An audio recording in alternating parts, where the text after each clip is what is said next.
Shalom. Firman Tuhan di dalam buku Filipi bab 1 ayat 2 menyatakan, kasih karunia dan damai sejahtera dari Allah Bapa kita dan dari Tuhan Yesus Kristus menyertai kamu. Puji Tuhan dan amat bersukacita kita bertemu lagi di dalam kebaktian online kita pada pagi ini. Khotbahan pada pagi ini diberi tema khas iaitu Visi 2022, Teguh Bersama. Gereja kita juga ingin mentaati dan menjalankan amanat agung Tuhan. Dengan itu, untuk menjadi efektif dalam perkara ini, Gereja Pengharapan Seluruh Kuching mempunyai satu visi yang sama dan selaras agar kita dapat memenuhi amanat agung tersebut. Visi tahun 2022 bagi seluruh Gereja Pengharapan Kuching adalah teguh bersama dalam mengubah kehidupan di manapun kita berada. Sebelum kita mendengarkan khotbahan, di sini saya ada dua pengumuman. Yang pertama, marilah kita bersukacita memberi untuk kerajaan Tuhan. Anda boleh memberi bagi bank transfer secara atas talian, Sarawak Pay dan Duit Now QR. Senarai bank dan e-wallet yang terlibat adalah seperti yang tertera pada skrin. Sesungguhnya setiap kesempatan untuk memberi merupakan anugerah daripada Tuhan.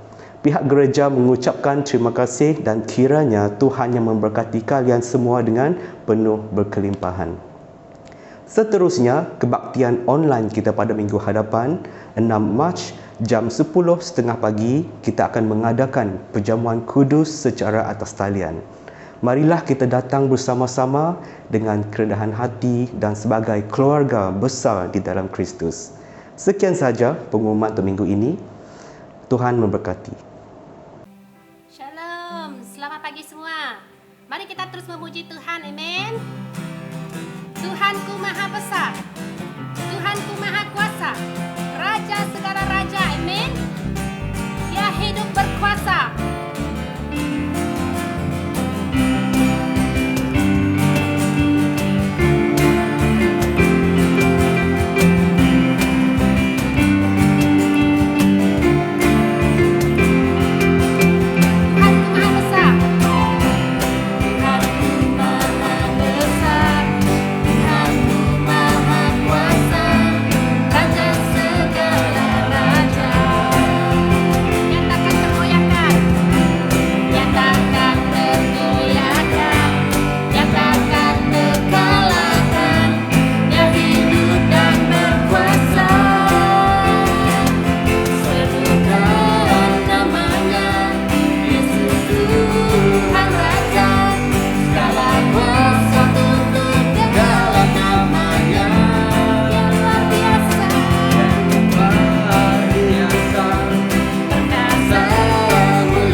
akan hadirat Engkau Tuhan.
Shalom kepada semua yang mengikuti kebaktian online hari ini.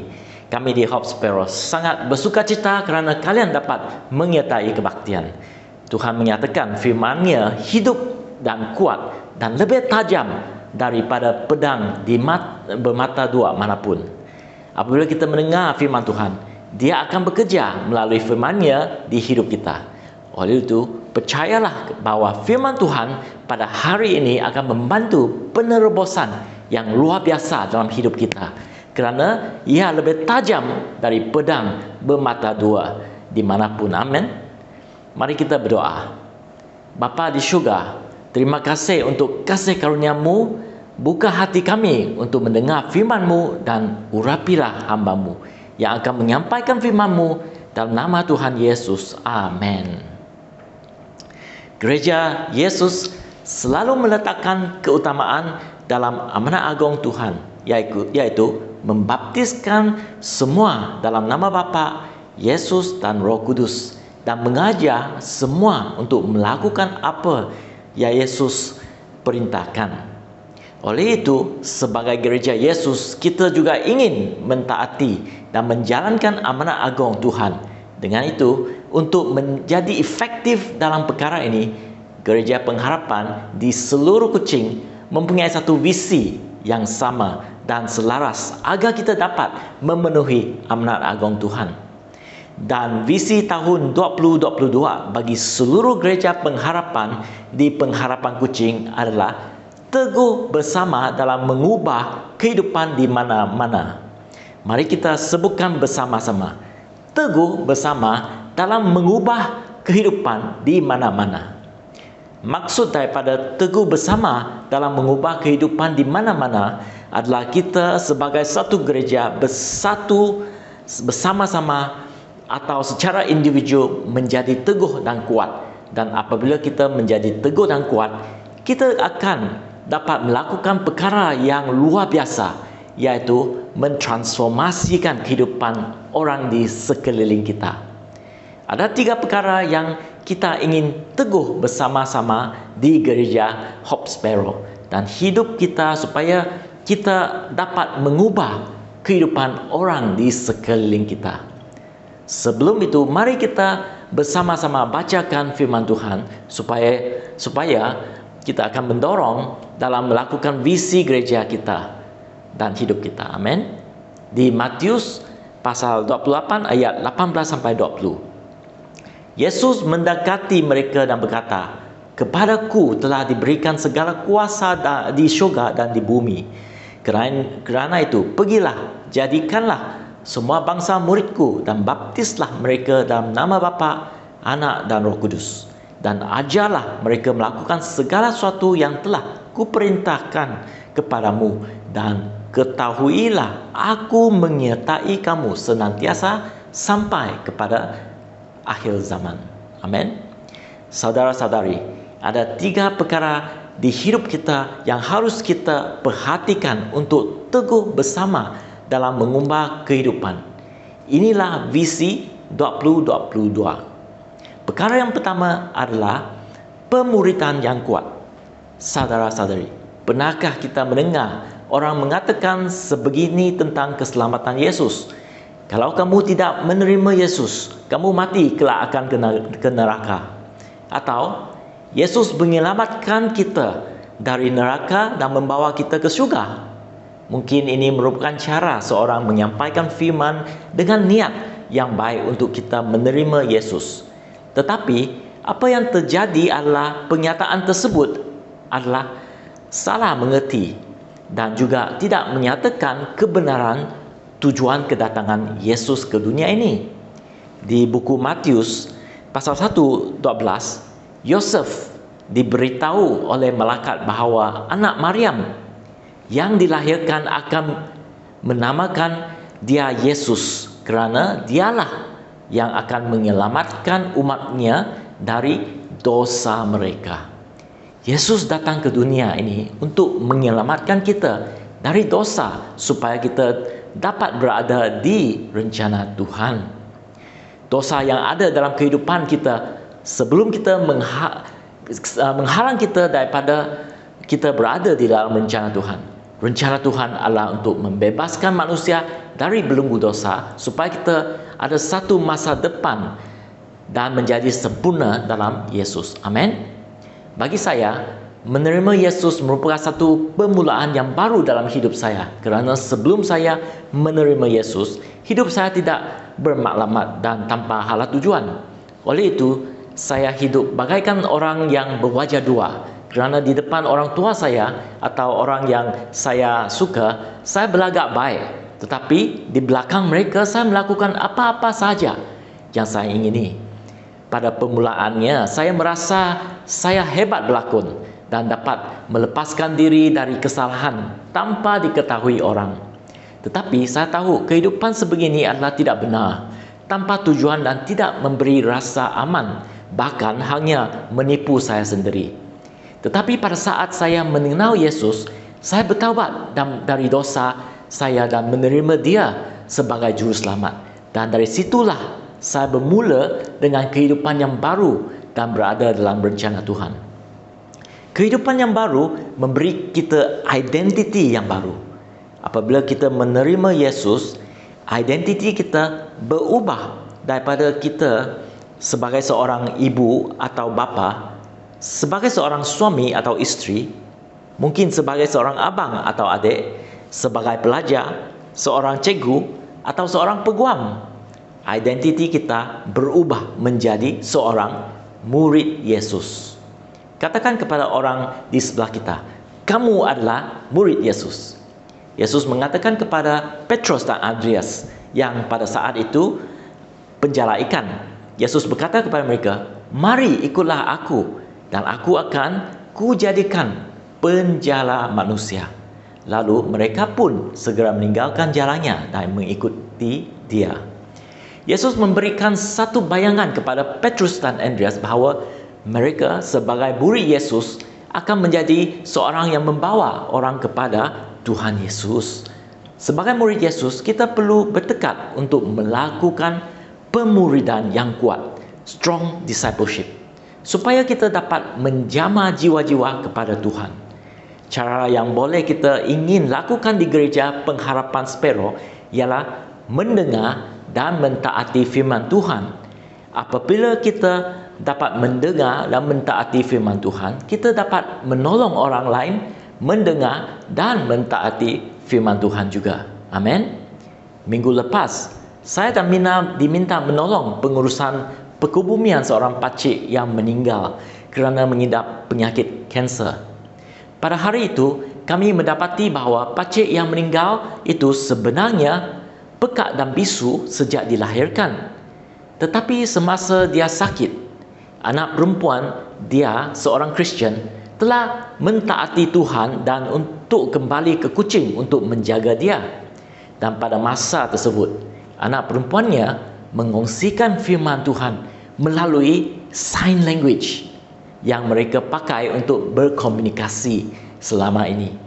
Puji Tuhan, pakcik tersebut menerima Yesus secara peribadi sebelum dia meninggal. Bayangkanlah, kalau anak perempuan itu tidak mentaati Tuhan untuk kembali menjaga bapaknya, kemungkinannya tidak ada orang yang dapat berkomunikasi dengannya untuk menerima Yesus. Untuk mentaati Tuhan, kita harus membenarkan Tuhan berada dalam hidup kita. Saudara-saudari, Tuhan Yesus semasa dia berangkat ke syurga menjanjikan kepada kita bahawa dia akan menghantar Roh Kudus untuk memimpin kita dalam hidup kita. Amin. Oleh itu, biarlah hidup kita dipenuhi Roh Kudus dan dipimpin oleh Roh Kudus. Amin. Secara praktikal, untuk Roh Kudus bekerja di dalam hidup kita, kita perlu mempunyai sikap yang betul dalam diri kita. Jika seorang walaupun menerima Roh Kudus tetapi tidak mempunyai sikap yang benar, Roh Kudus pun tidak dapat bekerja di dalam hidupnya. Sikap yang benar ini dapat disimpulkan dengan perkataan faith, F-A-I-T-H, di dalam hidup kita. Mari kita lihat apa itu sikap faith, F-A-I-T-H. Faith, F yang bermaksud faithful, iaitu setia pada Tuhan. Kedua, A, available, iaitu bersedia melayani Tuhan. Ketiga, I, involve, iaitu terlibat dalam kerajaan Tuhan. Seterusnya, T, teachable, iaitu mahu belajar menjadi murid Yesus. Dan seterusnya, H, hungry spiritually, iaitu haus secara rohani. Amin. FAITH. Oleh itu, kita dapat menolong satu sama lain, iaitu membantu orang lain selangkah mendekat kepada Yesus. Amin. Cara gereja kita membangun sikap faith adalah melalui penglibatan di kumpulan kecil, di mana kita saling belajar bersama-sama. Saya ingin kita semua untuk melibatkan diri di kumpulan kecil LG kita masing-masing, supaya sikap kita dapat membentuk sikap faith dalam hidup kita. Amin. Perkara yang kedua untuk teguh bersama ialah kekeluargaan yang kuat. Sebagai murid Yesus, Tuhan juga ingin kita mempunyai nilai kekeluargaan di manapun kita berada, di dalam keluarga semula jadi ataupun di dalam gereja. Baru-baru ini, saya dilewat seorang ibu yang lanjut usia. Dia ingin membuat wasiat untuk mewariskan tanah kepada anak lelakinya. Pada saat itu, dia juga mengingatkan anaknya untuk meminta perbincangan dan meminta persetujuan kakeknya jika dia ingin menjual tanah tersebut. Awalnya, anak lelaki itu tidak faham kenapa dia perlu meminta persetujuan kakeknya. Saya memberi sedikit nasihat tentang pentingnya menghormati ahli keluarga, terutamanya mereka yang lebih tua dari kita, dan walaupun tanah itu hak dia, tetapi dia harus ingat bahawa Tuhan yang meletakkan mereka sebagai keluarga bersama-sama. Oleh itu, Tuhan juga ingin dia menjaga dan menghormati kakeknya. Adalah dicatat di Yohanes bahawa Yesus serta ibunya dijemput ke sebuah majlis perkahwinan. Mereka dijemput kerana Yesus dan Maria merupakan saudara mara pengantin. Pada malam tersebut, Maria meminta Yesus membantu pengantin kerana mereka kekurangan arak untuk dihidangkan kepada tetamu. Awalnya, Yesus terkejut juga dengan permintaan Maria, tetapi dia tetap melakukan permintaan ibunya dengan menolong pengantin sebagai satu keluarga. Amin. Tuhan mempunyai tujuan untuk kita berada dalam keluarga kita. Jikalau kita menjadi murid Yesus, kita juga harus menunjukkan kesaksian yang baik dan menunjukkan contoh yang baik kepada keluarga semula jadi kita. Saudara-saudari, kadang-kadang kita mendengar dari ibu bapa bahawa apabila anak mereka mulai mengikut gereja, sikap mereka berubah dan mereka menjadi lebih sabar, lebih taat dan lebih memahami. Inilah cara kita menunjukkan kepada keluarga kita bahawa kita mempunyai kehidupan yang baru selepas menerima Yesus. Selain daripada keluarga semula jadi, Yesus juga ingin kita teguh bersama dalam keluarga rohani kita. Keluarga rohani kita adalah mereka yang bersama kita dalam kumpulan kecil LG kita. Keluarga rohani kita adalah di mana kita boleh membina satu sama lain dalam kerohanian kita. Saya sendiri sangat didorongi oleh mereka yang rela meluangkan masa bersama dengan saya semasa saya berada di kumpulan kecil dulu.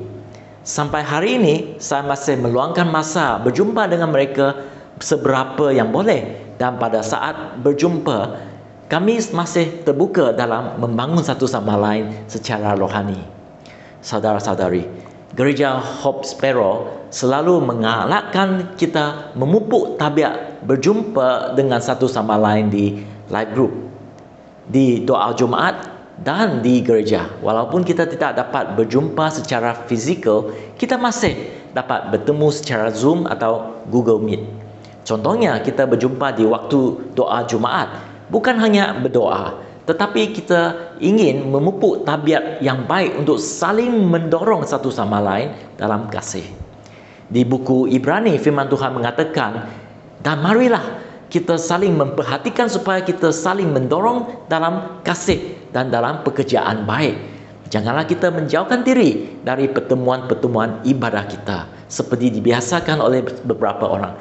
Tetapi marilah kita saling menasihati dan semakin giat melakukan menjelang hari Tuhan yang dekat. Sebagai keluarga rohani, bolehkah kita meluangkan waktu untuk mengadakan LG bersama-sama? Amin. Perkara yang ketiga untuk teguh bersama ialah impact yang kuat. Tuhan ingin kita menjadi impact di dunia ini sementara kita masih hidup. Oleh itu, apabila kita menerima Yesus, kita masih berada di dunia ini kerana keselamatan Yesus untuk membebaskan kita dari dosa dan agar kita dapat mengenapi panggilannya dalam hidup kita selama kita masih di dunia ini. Apabila kita tahu rencana Tuhan untuk masa depan kita, mari kita menyiapkan diri kita saat ini untuk rencana Tuhan di masa depan. Anak saya pernah menanya saya, sebenarnya apa yang kami lakukan di syurga? Dengan bergurau saya sama dia, saya mengatakan, di syurga adalah di mana semua manusia melambai-lambaikan tangan, menyanyi lagu dari siang sampai malam dan sampai siang kepada Tuhan. Dengan cepatnya, anak saya mengatakan, kalau kita melakukan begitu di syurga, pastinya bosan.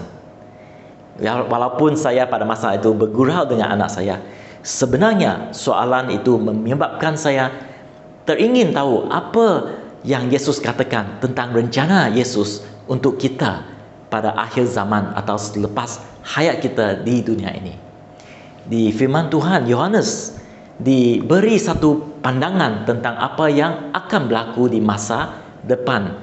Di buku Wahyu 24, dia melihat jiwa-jiwa mereka yang telah dipenggal kepalanya kerana kesaksian tentang Yesus dan kerana firman Allah, yang tidak menyembah binatang itu dan patungnya, yang tidak juga menerima tandanya pada dahi dan tangan mereka, dan mereka hidup kembali dan memerintah sebagai raja bersama-sama dengan Kristus untuk masa 1000 tahun. Amin. Yesus mengatakan dia akan kembali ke dunia ini sekali lagi sebagai raja, dan pada ketika itu Raja Yesus akan memerintah di dunia ini yang baru selama 1000 tahun, dan apa yang dia inginkan adalah melibatkan umat-umatnya yang setia kepada dia bersamaan dia memerintah di dunia yang baru selama 1000 tahun. Oleh itu, di Matius 7 ayat 21, Yesus mengatakan, bukan setiap orang yang berseru kepadaku, Tuhan, Tuhan, akan masuk ke dalam kerajaan syurga, melainkan dia yang melakukan kehendak Bapa-Ku yang di syurga. Yesus menekankan kepada mereka yang melakukan kehendak Bapa di syurga, dan bukan mereka yang pandai bernubuat, membuat mukjizat atau mengusir syaitan, tetapi tidak melakukan kehendak Bapa di syurga. Oleh itu, semasa kita masih hidup di dunia ini, dia ingin kita setia untuk mengikut kehendak Bapa Tuhan di syurga.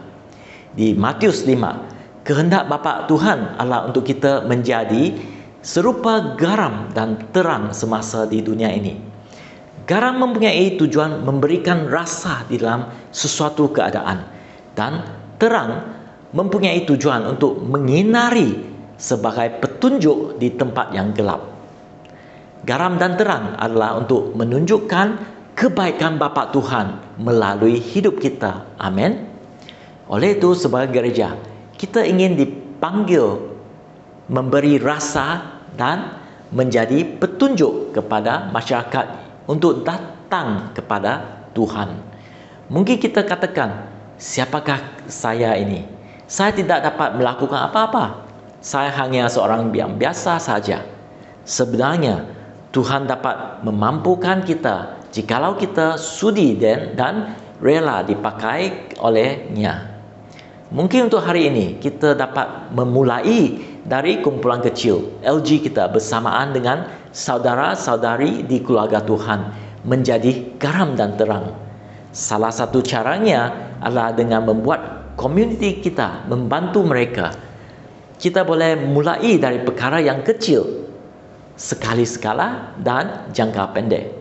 Melalui community di mana kita berada, di mana kita dapat terlibat, kita boleh berada di sana bersama mereka dan dengan mereka dan mengasihi mereka, dan kita dapat merintis grup baru di dalam community itu. Amin. Kesimpulannya, saudara-saudari, marilah kita teguh bersama dalam mengubah kehidupan di mana-mana, yaitu visi 2022 gereja kita, yaitu dengan pemuridan yang kuat, kekeluargaan yang kuat, dan impact yang kuat. Dan untuk kuartal ini, kita telah memulai dengan fokus pemuridan yang kuat. Mari kita mulai dengan mencari dan memuridkan domba-domba Tuhan untuk menguatkan mereka dan mendorong kehidupan untuk satu sama lain dengan rasa kekeluargaan yang kuat melalui kumpulan kecil atau persekutuan, dan juga kuatkan kasih dan bersamaan keluarga. Amin. Kerana kita adalah benih yang Tuhan letakkan untuk menyatakan Yesus kepada mereka, terutamanya mereka yang belum mengenal Tuhan.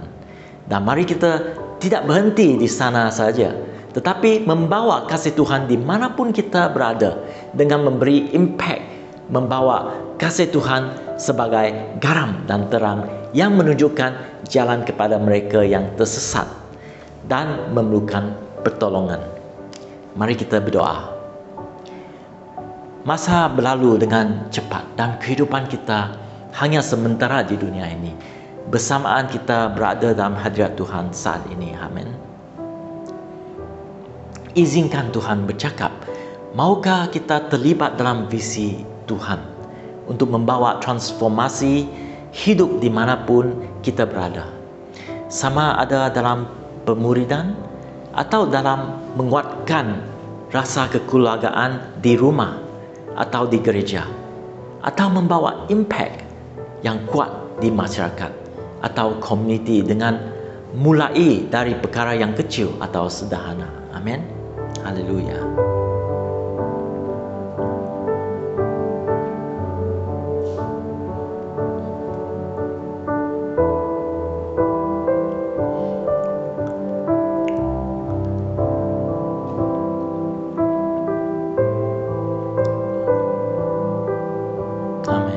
Bapa di syurga, terima kasih untuk firman-Mu. Izinkan Roh Kudus bekerja. Pakailah kami dalam pemuridan dengan setia memuridkan dan membangun, walaupun hanya dimulai dari satu orang saja. Dan biarlah hidup kami menjadi teladan dan menuntun mereka kepada Yesus dan mengenal Yesus secara pribadi. Bapa, kami juga berdoa, pakailah kami menjadi pelekat untuk menguatkan rasa kekeluargaan dimanapun kami berada. Dan Tuhan, jadikan kami terang dan garam-Mu untuk membawa impact di dalam masyarakat dan komuniti di mana kami berada. Dalam nama Tuhan Yesus. Amin. Terima kasih kerana bersama kami. Tuhan memberkati anda dan juga jumpa minggu depan. Amin.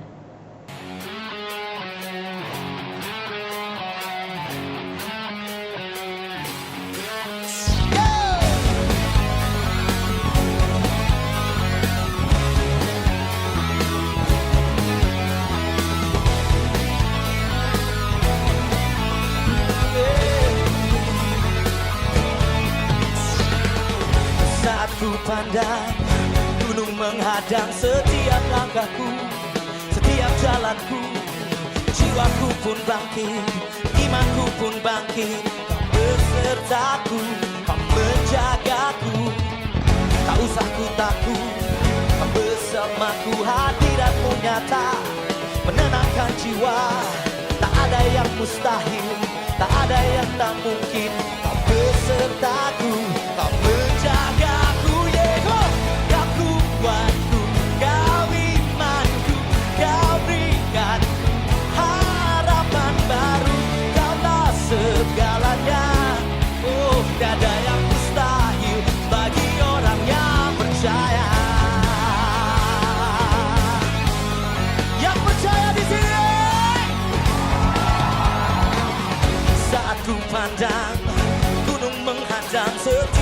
langkahku, setiap jalanku.